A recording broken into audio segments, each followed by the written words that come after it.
नमस्कार सर, मी बालाजी आबादार, निर्भय महाराष्ट्र पार्टी राज्य संघटक।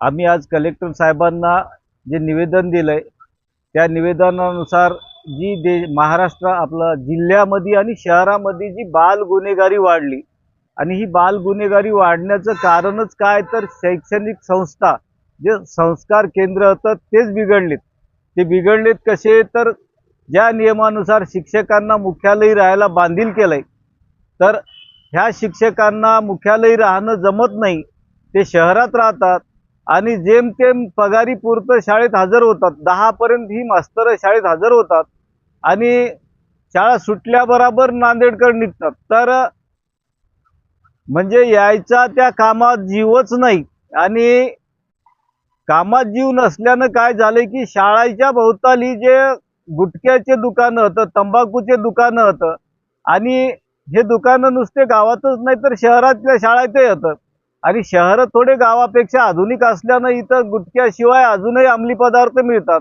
आणि त्याचाच परिणाम म्हणून 17 वर्षाच्या 16 वर्षाच्या पोराच्या हातात तलवारी। आज नांदेडसारख्या शहरामध्ये रस्त्यावर कोणाला धाक दाखवायची गरज नाही। कोण समजा उद्धटपणा केला तर कारण कोण तलवार काढील याचा नेम नाही। तर इतकं मोठं प्रचंड दुर्दैव आहे या देशामध्ये। या देशातल्या यंत्रणेनं काय भ्रष्टाचार करायचा मक्ता घेतलाय काय आणि जनतेनं नुसतं बघतच बसायचं काय? जर शिक्षक लोक मुख्यालयी राहतो असा सर्टिफिकेट दाखल करून घरभाडे भत्ता उचलतात तर शिक्षण अधिकारी काय करतात, गट विकास अधिकारी काय करतात? देशाचा पैसा म्हणजे काय फुकाचा नाही। लागलीच दुसरी गोष्ट, मी आता जिल्हाधिकारी कार्यालयात उभा आहो।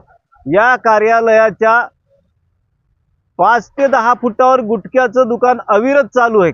मला हे का मुद्दाम उल्लेख करायचा आहे की कोट्टप्पा कायदा हा तंबाखू निर्मूलनासाठी जे 2003चा कायदा आहे त्या कायद्यानुसार माननीय जिल्हाधिकारी हे जिल्हा समितीचे प्रमुख असतात आणि त्यांच्याच कार्यालयाच्या 5 फुटावर गुटखाचं दुकान अविरतपणे चालू आणि त्या सगळ्याच सरकारी कार्यालयापासून 100 मीटर पर्यंत तंबाखूजन्य पदार्थ विक्रीलाच बंदी आहे आणि हे सगळ्या शिक्षकांना अधिकार दिलेत पण त्यांना वेळ कुठे त्या गावातलं गुटख्याचं दुकान बघायला? ते फक्त पगारीपुरतं नोकरी करतात।